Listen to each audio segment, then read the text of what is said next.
Welcome to the Deep Dive. Today we're tackling a topic that, well, most of us probably think we know inside out, the moon landing. Right, Apollo 11, iconic. Exactly. But even now, more than 50 years later, you still hear these claims, these conspiracy theories, saying it was all a hoax. They just won't go away. It's pretty persistent, yeah. And it's not just about space history, is it? It really shines a light on this bigger challenge we all face navigating information today. Oh, absolutely. I was struck by something Professor Anu Ojha from the National Space Center said. He mentioned that more data has been produced in the last 2 years than in the whole of human history. Wow, that's staggering. Isn't it? He called the information environment an ocean more turbulent every single day. So our mission here is only to use critical thinking to try and, navigate that turbulence a bit. And that turbulence, it's tricky because it's not just about throwing facts at people, especially with conspiracy theories. Right. Social scientists, like the folks at the Institute for Data, Democracy, and Politics, they point out that people get really emotionally invested in what they believe. Mm-hmm. Emotionally invested. Oh, yeah. And here's the kicker. Sometimes trying to correct someone, giving them the facts, it can actually backfire. Backfire. How so? Well, it can make them feel attacked, dig their heels in, and actually hold on to that belief even stronger. It's a real challenge. Okay, so that's a really important backdrop for this. We need to look at the claims and the science, but also maybe how we talk about this stuff. Precisely. So we'll tackle some specific claims, look at the scientific explanations, but keep in mind that whole delicate art of challenging beliefs people hold dear. Good plan. Yeah. Let's start with a really common one, probably because it's visual. People look at those famous moon landing photos, like the Neil Armstrong one, Uh-huh. and they say, look, the shadows aren't parallel. The argument being, that must mean there were multiple lights, like in a studio, not just the sun. Yeah, the shadow argument, it comes up a lot. And Professor Ojha has a brilliant way of explaining this. It's not actually evidence of a hoax at all. Oh. It's really just about perspective. It's something we see right here on Earth all the time. Like what? Well, think about looking down long, straight train tracks. They're parallel, obviously, but they look like they converge in the distance, right? Ah, okay. I see. It's the same principle. You've got parallel lines, the sun's rays creating shadows stretching across a three-dimensional landscape, the moon's surface. Yeah. When you flatten that 3D scene into a 2D photograph... The lines don't look parallel anymore because of the perspective. Exactly. Artists have known and used this trick for centuries to create depth, and you can even see it yourself. Go outside when the sun's low, look at shadows on uneven ground. They won't look perfectly parallel either. It's just optics. That's a great way to put it. Relates it back to something we can actually observe. Right. So perspective, not studio lights. What about the next big hurdle, radiation? Ah, the Van Allen belts. Yeah, those zones of charged particles around Earth. The claim is simple. The radiation levels are so high, the Apollo astronauts couldn't possibly have survived flying through them. It does sound pretty scary. And the belts are real, and the radiation is significant, no doubt about it. But the conspiracy theory misses a crucial factor. Time. Time. Yeah, exposure time. Professor Ojha uses this great analogy. He calls it his killer reply. Firewalking. Firewalking. Okay, how does that relate to astronauts? Well, think about it. A firewalker crosses hot coals, right? But they don't linger. They walk across quickly. Right, minimizing contact time. Exactly. The Apollo missions were similar. They had to travel incredibly fast to escape Earth gravity and get to the moon. So their transit time through the most intense parts of the Van Allen belts was actually incredibly short. So they just zip through. Pretty much. We're talking hours, not days, through the worst bits. Traveling that fast meant the total radiation dose they received was well within acceptable safety limits. It wasn't about being immune. It was about minimizing the time spent in the danger zone. Makes sense, right? It does, yeah. Speed was the key. Okay, another classic visual puzzle. No stars in the photos. Ah, yes. If there's no atmosphere, the sky should be full of stars, right? So why aren't they in any of the pictures? Exactly. The claim is NASA just, left them out because faking a realistic star field was too hard. It sounds logical at first glance, but again, it comes down to basic photography.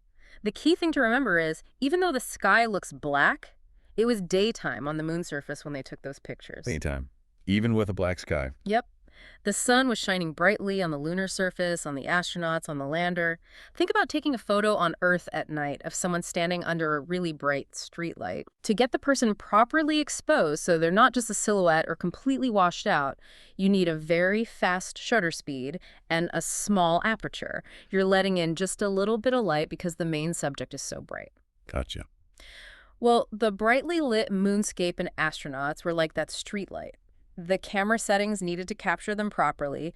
Fast shutter, small aperture, simply weren't sensitive enough to pick up faint, distant points of light, like stars. So the stars were there, just too faint for the camera settings used for the main bright scene. Precisely. Same reason you don't usually see stars in photos taken during the daytime on Earth, even though they're still up there. Right, that makes perfect photographic sense. Yeah. Okay, let's talk flags. The iconic image of Buzz Aldrin saluting the U.S. flag.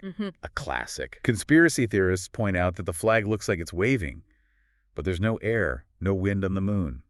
So, contradiction. This one is actually quite simple, and Professor Osha explains it clearly. There's no wind, that's true. So how do you make a flag look unfurled? You prop it up somehow? Exactly. They had a telescopic pole running along the top edge of the flag. They extended it to make the flag hang nicely, to fly proudly, as they put it. Ah, okay. But what about the ripples? It looks like it's fluttering. That's just wrinkles. Think Yeah. about it. That flag was folded up tightly, screwed up, as Professor Ocha says, for the entire 4-day journey to the moon. Oh, so they unfolded it, stuck it in the ground, extended the top pole, and the creases from being packed just stayed there. You got it. It wasn't waving. It was just wrinkled from the trip. A very down-to-earth explanation, ironically. Cosmic luggage wrinkles. Yeah. Love it. Okay, final big question that always seems to linger. If we went in '69, why was Apollo 17 in 1972 the last time humans walked on the moon? Why didn't we go back? That's a fair question, and the answer isn't a conspiracy. It's really about geopolitics and shifting priorities. So not because we couldn't go back? Not at all. Professor Osha points out there were actually plans, pretty detailed ones, for more Apollo missions, even a lunar base, maybe missions to Mars down the line. Apollo 17 wasn't supposed to be the end. So what happened? Well, a few things came together. The Vietnam War was draining huge amounts of money and attention, and frankly, in the eyes of many politicians and the public, the main goal, beating the Soviets to the moon, had been achieved. The perceived urgency faded. The space race was won, so the political will kind of evaporated. Pretty much, yeah. National priorities shifted. Funding was redirected towards things like the Space Shuttle program, which seemed more practical or had different strategic goals, and later, the International Space Station. So it was budgets and politics, not capability. Exactly. And the good news is the idea of returning humans to the moon is very much alive again today with programs like Artemis. So we stopped going for practical, political reasons, not because the original landings were faked. That historical context really clarifies things. So looking back at all these points, the shadows, the radiation, the stars, the flag, why we stopped going, the scientific explanations are solid. They really are. And it's not just about debunking these specific claims one by one. You have to look at the mountain of positive evidence for the landings. Right. What is that key evidence? Oh, gosh. Where to start? We have countless images, videos, hours and hours of footage. We have the lunar samples, rocks and soil brought back that have been studied by scientists globally for decades. There's just tons of scientific data from instruments left on the moon. Tangible proof. Absolutely. And maybe the most powerful thing, we literally left our mark on the moon's surface. Professor Osha talks about the Lunar Reconnaissance Orbiter, which NASA launched in 2009. It's been mapping the moon in super high resolution, and it has imaged every single Apollo landing site. You can see the land and descent stages, the equipment left behind. You can actually see the sites. Yes, and Osha makes this amazing point. Those footprints the astronauts left, the tracks from the lunar rovers, because there's no wind or water on the moon, they're going to maintain their integrity for millions of years. Wow. Millions of years. It's an incredible thought, isn't it? As he says, we've really left our mark on the cosmos. That's pretty hard evidence to argue against. Truly profound. Footprints lasting for geological time. So we've covered the evidence, debunked the main theories. The moon landings were absolutely real. Undeniably. Yet, as we said at the start, these theories persist.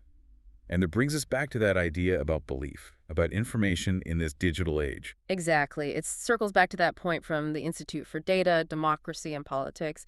People get emotionally invested, facts aren't always enough, and sometimes pushing back too hard can, well, backfire. Making people more resistant, not less. Right. Which kind of leaves us and you listening with a really important question, doesn't it? It does. So here's something to think about. As you navigate this incredibly complex ocean of information yourself, whether it's this topic or health news or political claims, anything really, how do you engage? Especially when you encounter information or people holding on to beliefs that seem counter to the evidence, beliefs they might be deeply emotionally invested in? Yeah, how do you use critical thinking, not just to find facts, but maybe to foster understanding or at least have a constructive conversation without just making the walls go up higher?